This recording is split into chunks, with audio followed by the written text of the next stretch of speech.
a brilliant professor named Hans Hoppe, an anarchist philosopher and economist, defended monarchy on grounds that the traditional monarchies of Europe were much less arrogant than the modern democratic state.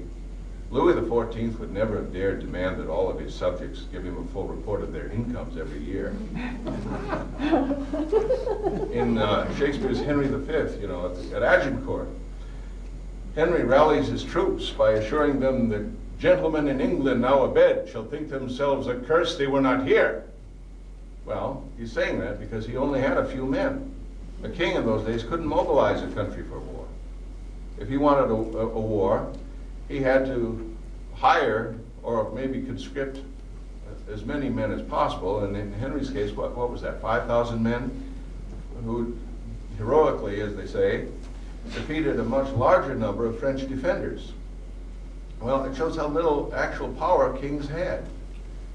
And yet we, with this pronoun we, the real we passive subjects of the modern state, allow ourselves to be imposed on far more than those medievals that we despised ever did.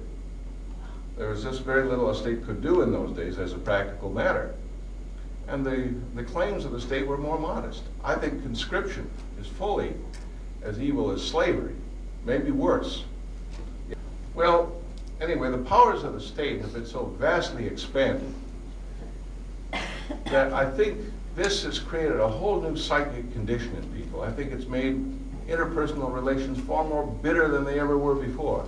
Look at this phrase, civil rights. The moment you hear there's a new civil rights measure pending in Congress, raise your hand, please, if your immediate response is, oh, good, I'm going to have more rights. You know it's not that.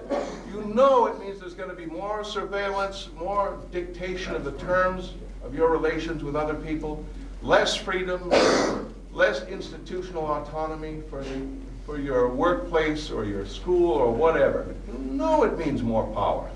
I'd like to see some real civil rights, which would be actually reductions in the number of things a state could do to the citizen.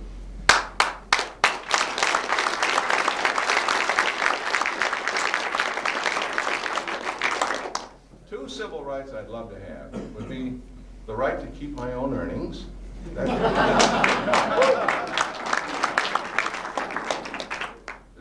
is called greed. I always say the meaning of three key terms has changed in our time. Need now means wanting someone else's money. Greed means wanting to keep your own.